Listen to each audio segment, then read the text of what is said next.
네, 2020년 8월 3일 이정훈입니다. 오늘은 오랜만에 탈탈핵선언 토탈핵경문을 다루겠습니다. 제 9번째 편이 됩니다.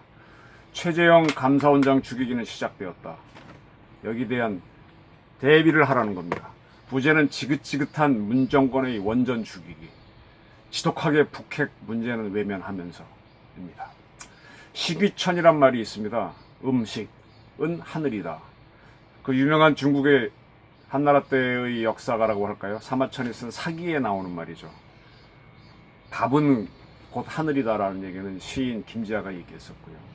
이 먹는 것, 식이라고 하는 건 결국 에너지잖아요. 에너지 중에 하나잖아요. 에너지 중에는 따뜻하게 몸을 데우는 뭐 그런 것도 있고 여러 가지가 있으니까.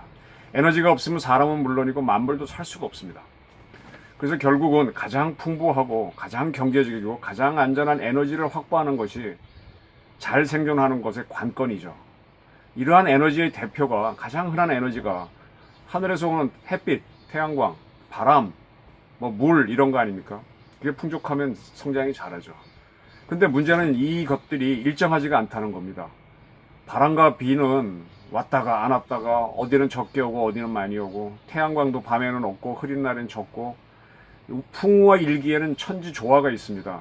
그러니까 이거를 어떻게 다루지 못하니까, 사람들이 다루지 못하는 건 어떻게 합니까? 신으로 만들어 놓고 달래서 나한테 유리한 쪽으로 움직이게 하잖아요. 이게 거의 신석기 시대 때부터 그런 모습들이, 모든 나라의 그 다신을 모실 때 보게 되면은 바람의 신, 천둥의 신, 태양신은 다 그리스나 로마나 우리도 그렇고, 우리 삼국 유사에도 단군이 내려올 때 풍우백을 이렇게 같이 내려왔다 이렇게 돼 있지 않습니까? 그 에너지는 굉장히 중요하지만은 예측하기 어려울 때는 그걸 신격화해 버립니다.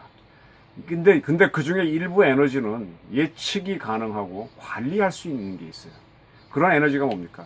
사람들이 농사를 지어서 농산물을 수확하는 것들이 에너지를 관리하고 또 어느 정도 에너지가 나올 거를 예측을 해서 어떠한 면적에다가 씨를 뿌리고 하지 않습니까? 또 화력도 이렇게 화덕을 만들거나 가마를 만들거나 이런 걸 해서도 불을 피워가지고, 예를 들어 수출을 굽거나 도자기를 굽는다고 하는 거는 온도가 어느 정도 관리할 수 있다는 뜻이죠. 네. 불이 번져나가지 못하게 화덕이나 가마에 넣어서 관리하는 것도 할 수가 있는 거고요. 그래서 이렇게 관리하는 에너지가 되면 신의 지위를 잃습니다. 근데 이러한 신의 지위를 잃은 에너지도 가끔씩은 사고나 이런 걸 내갖고 사람과 동물을 절체절명의 위기로 몰아넣습니다. 큰 화재 같은 게 그런 거겠죠. 네. 그 관리할 수 있는 화력인 불을 이용해서 전기를 생산하는 게 바로 화력 발전입니다. 별거 아닙니다. 화력 발전. 근데 그 이후에 인류는 이 불을 갖고 한참 불을 만질 수 있는 거의 유일한 동물로 오다가, 그 다음에 태양은요, 핵 융합을 해서 에너지를 내는 겁니다. 핵 융합을 하려면 먼저 핵 분열이 일어납니다. 분열할 때 큰 에너지가 나오는데 그 에너지를 이용해서 다시 수소를 합쳐줄 때, 거기서 융합이 될 때 엄청난 에너지가 나오는데 그 에너지가 지구까지 와서 우리가 그 에너지를 받아서 사는 거거든요. 근데 그 핵 융합의 전제 단계인 핵 분열을 우리 인간이 드디어 할 수 있게 됐습니다. 그게 원자력 발전의 시작입니다. 이 원자력, 핵 분열을 하는 이 원자력 에너지를 관리하는 화덕 또는 가마가, 쉽게 말하면 여러분들이 흔히 접하는 원자로입니다. 원자로. 이 원자로 덕분에 원자력은 관리할 수 있는 에너지가 된 거죠. 이 원자로가 없으면 뭐가 됩니까? 그게 핵폭탄이 되는 겁니다. 네. 후쿠시마 같은 경우는 이제 이 화덕이 깨진 금이 간 경우가 되는 거죠. 네. 일본을 항복시키는 원자폭탄은 바로 이 화덕, 가마가 없었기 때문에 신이 되었지만, 원자로 안에 들어가 있는 원자력은 가축이 되는 겁니다. 사람이 다룰 수 있는 화력이 되는 겁니다. 인류는 기술 개발로 원자력을 계속 가축화. 사람이 이미 소를 가축화한 거는 전 세계 거의 모든 나라 공통이잖아요. 이젠 그걸 먹이화 해버렸잖아요. 돼지도 그렇게 됐고, 닭도 그렇게 했고. 그것들 또 어느 순간에 뛰쳐나가서 한 몇 대가 지나면 금방 야생화 되지만은, 지금 우리가 아주 종자가 다를 정도로 가축화 시켰지 않습니까? 또 어떤 건 기계화까지 해냈습니다. 물론 이것처럼 원자력도 우리가 계속 기계화로 갈 겁니다. 물론 가축화 기계도 반란이나 오작동을 일으켜서 사고를 내죠. 또 천재지변화가 연결되면 큰 사고도 내지만 그래도 갑니다. 원자력과 관련한 낭보 하나 이미 보도됐는데 워낙 작게 보도돼서 놓치실 것 같아서 하나 알려드립니다. 우리나라가 UAE의 원자로 4기를 수출한 건 다 아시죠? 그게 이제 바라카, UAE의 바라카 원전인데 지역 이름이 바라카라서 8월 1일 드디어 바라카 원전 1호기가 시험 운전에 들어갔습니다. 그래서 UAE의 실력자가 참 이름이 어렵네요. 셰이크 무함마드 빈 라시드 알 막툼, UAE의 총리 겸 부통령이고, 또 거기는 UAE가 옛날에 아랍 토호국 연방이었잖아요. 몇 개의 토호국이 합쳐진 건데 그 중에 이 사람은 두바이 지역의 책임자입니다. 두바이 지도자인데 그가 트위터에다가 오늘 아랍권 최초의 평화적 원자력 발전소를 성공적으로 가동하기 시작했다.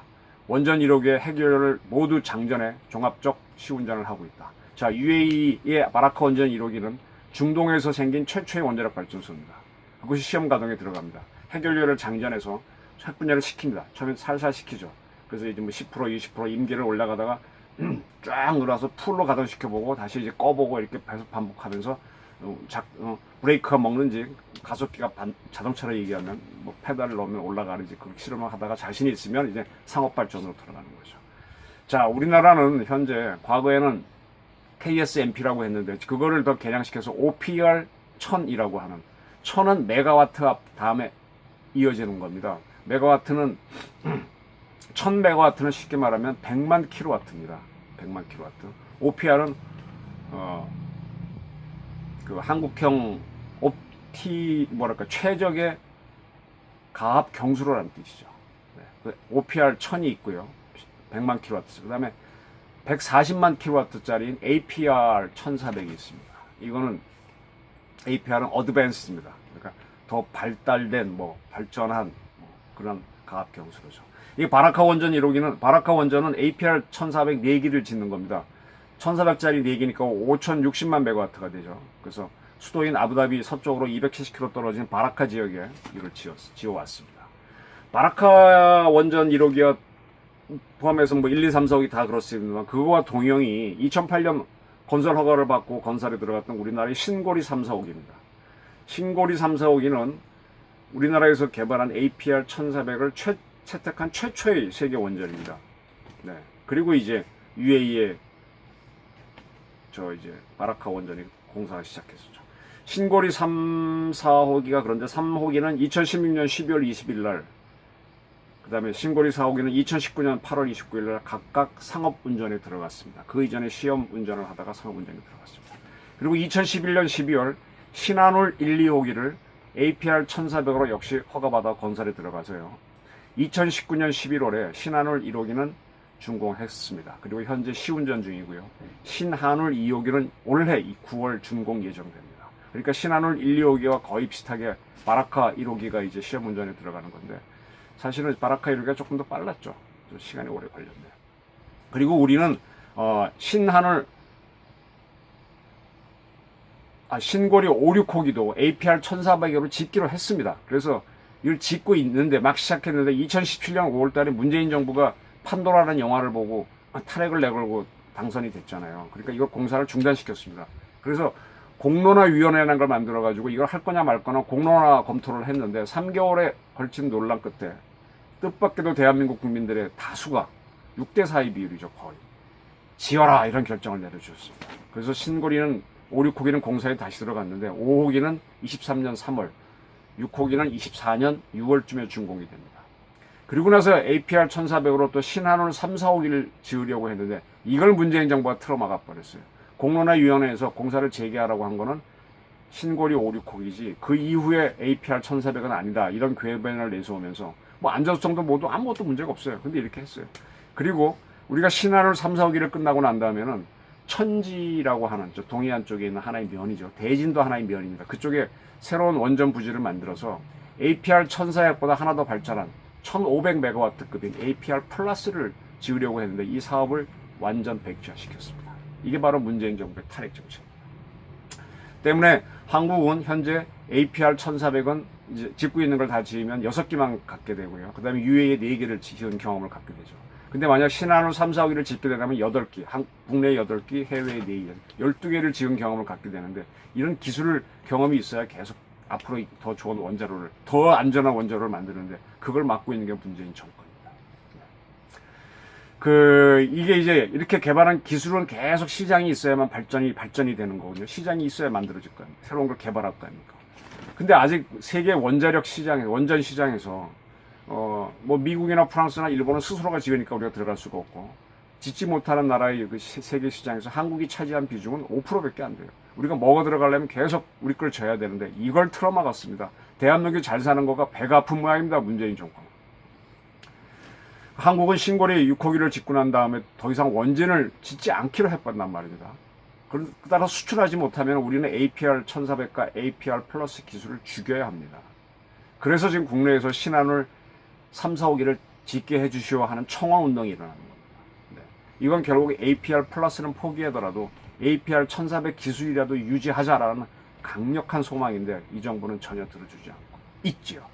그러면서 거꾸로 북한의 핵 개발은 수수방관하고 있어요.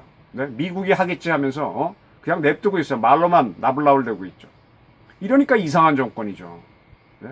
북한 핵을 사장시켜야지. 어떻게 대한민국 핵을 죽입니까? 진짜 이상한 정권입니다.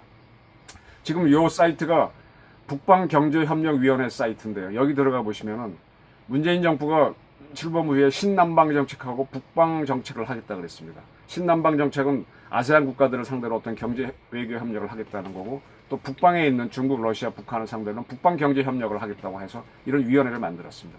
여기에서 이 문정부가 펼치는 외교 정책이 하나 나오는데 그걸 보게 되면 사실상 이적 행위가 아닌가 이런 하는 생각이 듭니다. 에너지를, 내가 먹고 사는 에너지를 적이나 경쟁자에게 맡긴다는 것은 나를 죽여주시오, 나를 마음대로 가축처럼 부리시오 하는 이적 행위 아닌가요? 그것을 하고 있습니다. 지금 북한과 중국, 러시아는 우리의 경쟁자이거나 적일 수가 있는데 거기에다가 우리의 가장 중요한 에너지를 맡기겠다는 게 이 정부의 정책입니다. 바로 북방경제협력위원회가 그 일을 앞으로 하겠다고 한 조직인데, 이 위원회 사이트에 들어가면 16대 중점 과제라고 하는 사항이 있습니다. 그 중에 네 번째가 동북아 슈퍼그리드 구축입니다. 슈퍼그리드 매우 어려워서 그런데 지금 우리는 휴전선으로 갈라져 있으니까 일종의 섬이잖아요. 북한하고 전기가 연결되지 않지 않습니까? 유럽 같은 경우는 대륙에 있는 프랑스, 독일, 이탈리아 서로 전기를 연결할 수 있잖아요. 차도 막 우리 넘어가고, 우리 못 넘어가지 않습니까? 근데 이 정부가 한국과 중국, 일본을 잇는 전력망을 만들겠답니다. 특히 일본하고 우리를 링글려면은 이제 해저 케이블을 깔아야 되는데 돈이 엄청 들거든요. 그리고 남북한과 러시아를 잇는 전력망도 이어보겠다라는 이런 발상을 했습니다. 네. 이거 이어서 중국이나 북한으로부터 전기를 수입하겠다, 일본으로 수입하겠다 이런 건가요? 수출하겠다는 건가요? 수출하려면 원전을 더 지어서 전기를 팔아야 되고, 안 짓겠다면 수입하는 거니까 이상해지는 겁니다. 그리고 또 하나, 5번째 사업 개혁으로 한국과 러시아의 천연가스, 내추럴 가스 협력 강화를 하겠다. 이게 뭔가 러시아로부터 LNG, 리퀴드 내추럴 가스, 액화천연가스, 왜 배에다가 이렇게 둥그렇게 둥근 그 탱크에 있는 LNG 선에다가 가스 싣고 오는 게 LNG 수입하는 거잖아요. 그걸 도입하기 위해서 러시아로부터 협상을 하겠다, 구매 계약을 하겠다 그랬는데 지금까지 전혀 안 되고 있습니다. 그 다음에 러시아로부터 PNG를 하겠다. 내추럴 가스, 천연가스인데 그걸 파이프라인, 수도관처럼 그걸 갖고 오겠다. 이렇게 하려면 어떻게 합니까? 러시아 시베리아를 개발해서 갖고 오는 거니까 시베리아를 관통해서 북한을 관통하는 파이프라인을 만든 다음에 이제 한국으로 갖고 오는 거죠. 네. 이걸 하기 위해서 로드맵을 만들고 그걸 협상을 하겠다 그랬는데 이거 역시 전혀 안 되고 있습니다.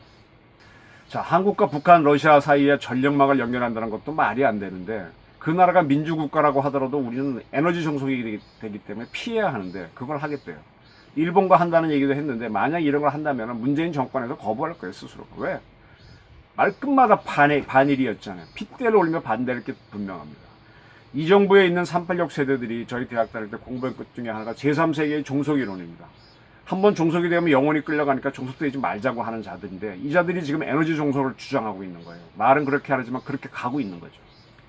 시베리아에서 천연가스를 파이프로 라인으로 갖고 오겠다는 거는 이 정부만의 정책이 아니라 과거 정권도 다 검토했고 일본도 검토했던 겁니다. 근데 안 해요. 왜? 경제성이 없고 여러 가지 정치적 불안정성이 많기 때문입니다.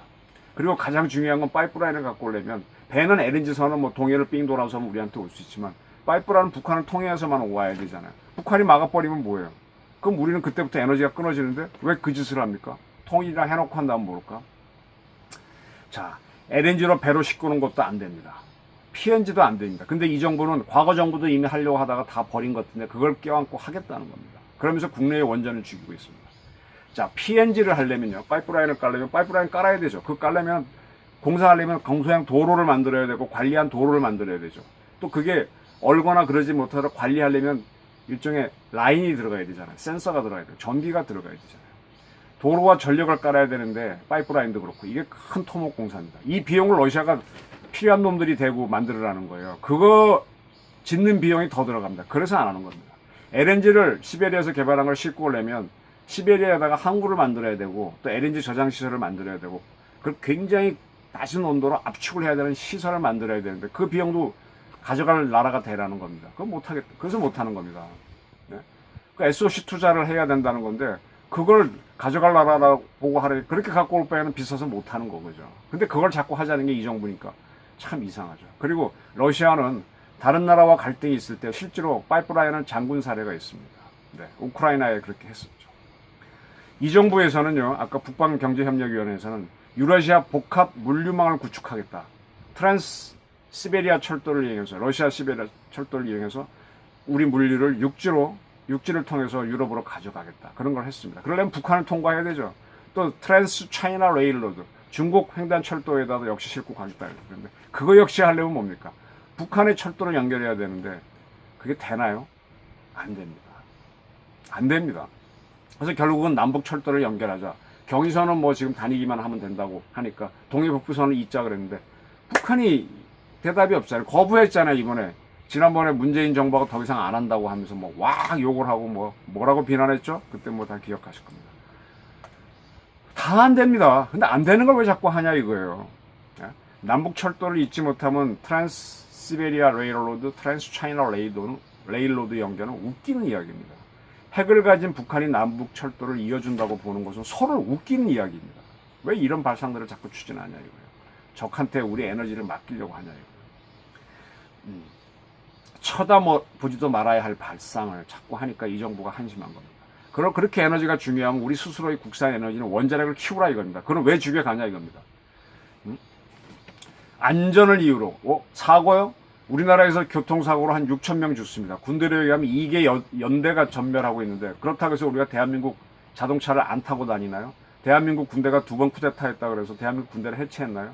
원전 사고, 국내 원전할 사고 낸 적 없습니다. 사람 죽은 적도 없고요. 후쿠시마 원전에서도 원전 사고만으로 죽은 사람 없습니다. 쓰나미로 많은 사람이 2만 명이 죽었지. 왜 이렇게 묘한 조작을 하면서 우리 원전을 죽이려고 합니까? 그리고 그렇게 직접 위협을 강하는 거는 즉 원자로라고 하는 가마, 화덕이 없는 게 원폭인데 그 원폭을 만드는 북한은 손도 대지 않고 있으면서 미국이 알아서 하면서 방기하고 있으면서 말입니다. 자, 이제부터 제가 핵심적으로 드릴 말씀을 드리겠습니다. 지금 월성 1호기가 30년 가동한 다음에 10년 더 가동하도록 완전한 시설 개수를 다 하고 허가도 받고 했는데 이걸 문재인 정부가 세워버렸어요. 그래서 그게 왜 세웠느냐? 경제성이 없다는데 경제성이 있다고 한 거를 조작을 해서 없다라고 해서 세워버렸습니다. 그래서 거기에 대해서 시비가 일어서 감사가 들어가서 감사원이 감사를 했는데 감사원이 제대로 발표를 하니까 문재인 정부가 막고 있습니다. 그 최근에 와서는 이걸 물타기 하려는 그런 노력이 보입니다. 한수원은요, 자기 스스로가 처음에 이거 했을 때는 계속 운전 경제성이 있다 그랬는데 이거를 정권이 바뀌니까 정재훈 사장이 와서 그랬나요? 그때부터 자꾸 손을 내갖고 1호기가 이게 경제성이 없다 이런 이상한 자료를 만들어서 경제성 없으니 폐로를 한다고 폐로를 시켜버렸습니다. 네. 여기에 대한 자세한 정보는 제가 처음 방송했던 탈탈핵 선언 토탈핵 경문 제 1편을 보십시오. 수치까지 인용해서 제가 정확하게 설명해 놨습니다. 그래서 그런 거가 있기 때문에 국회에서 떠들고 해서 국회의 요청으로 감사원이 하게 됐습니다. 그래서 감사원이 감사 결과를 발표하려고 하니까 아주 조직적인 반발이 일어났습니다. 감사원에는요, 감사원장을 포함해서 7명의 위원으로 구성된 감사위원회가 있습니다. 거기서 최종적인 결정을 하죠. 정부로 얘기하면 국무회의 같은 겁니다. 근데 현재는 한 명이 공석이라 6명으로 있는데 지난 4월 15일 날 21대 총선 전에 이 감사 결과를 발표하려고 했어요. 근데 최재형 감사원장을 제외한 5명의 감사위원이 여러 가지 이유를 대면서 반대해서 발표를 연기시켰습니다. 덕분에 21대 총선에서 여당은 압승한 걸로 보입니다. 그러니까 최재형 감사원장이 그걸 들어줬으니까 감사원의 공공기관 감사국장을 교체한 다시 감사를 하게 했습니다. 그리고 이거를 지금 8월에 지금 8월 시작됐는데 하려고 하자. 국회에서는 지금 여당이 180석, 거의 200석을 차지했죠. 정의당까지 합치고 뭐 이러면. 그런 국회가 여당이 최 원장을 불러갖고 쉽게 말하면 조져놨습니다.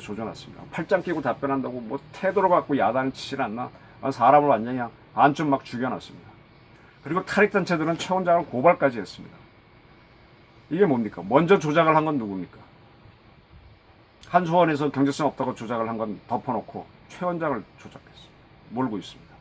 윤미향 정의연 부정부패 사건, 박원순 성추행 사건, 또 그렇듯이 한수원 조작 사건도 친여 세력은 벌떼같이 대들고 있습니다. 이동재 채널A 기자 사건은요, 이동재 기자는 보도를 안 했습니다. 보도하기 전에 나라님도 뭐 없으면 우리가 욕을 하는데 그 과정에서 보도하기 전에 있었던 취재 과정에서 있었던 말이 험악하다 그래서 그거를 검언유착이라고 해놓고 실제로 검언유착을 벌인 거는 뭡니까? 이 정부가 통제할 수 있는 공중파하고 검찰이 검언유착, 검언 공작을 했죠. 그게 드러났는데 그건 덮어놓고 있는 거잖아요. 그리고 뭐 하다가 한동훈 검사장하고 뭐 무슨 뭐 정아무개 부장하고 싸우고 온갖 추태를 벌이는데 그건 입 딱 다물고 있습니다. 네, 이 정권이 이렇습니다. 그런데 이 탈핵 운동을 하다가 아까 윤미향이라고 하는 사람을 비례대표로 이 정권이 이 정부의 실세로 집어넣어줬죠. 똑같이 탈핵 운동을 한 양이원영이라는 사람을 비례대표로 해서 이 국회에 집어넣어줬습니다. 네. 다른 국회의원도 앞장섰지만 특히 양이원영 씨가 국회에서 아주 굉장히 최재형 씨를 몰고 있습니다. 네.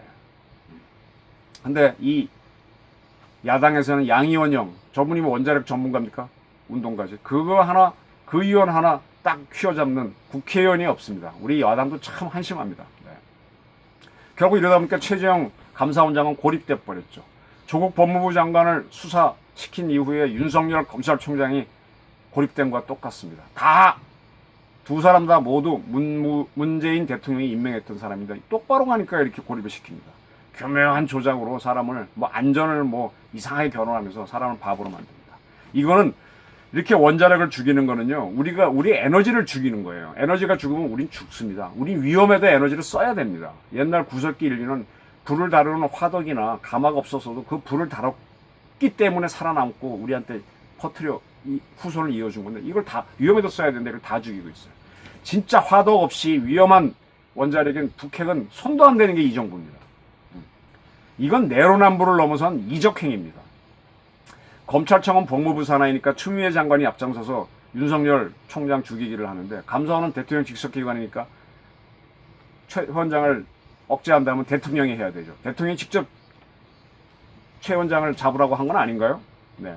일자리 하나가 아쉽고 경제 살리기가 절박한 지금 되지도 않을 남북철도 있기 러시아의 PNG 같은 이런 거 하는 거는 갖고 오자는 거냐 귀신 신 하나 까먹는 소리입니다. 이런 거 하고 있을 때입니까? 제발 국민들은 농락당하지 마십시오. 대한민국이라는 국가를 북한과 중국, 러시아에게 갖다 바치려고 하는 작태가 벌어지고 있는데 국민 여러분들 계속 가만히 계실 겁니까? 미국 영화 보게 되면은 전선에 들어갔던 라이언 일병도 구하는 것이 미국의 애국심인데 대한민국 국민들은 위기에 처한 윤석열 총장에 이어서 최재형 원장 구하기에 나설 생각이 없으십니까? 네? 대한민국을 위해서, 문재인 정권이 아니고 대한민국을 위해서, 그리고 대한민국 국민을 위해서, 대한민국 국민의 주인은 주권자인 국민들입니다.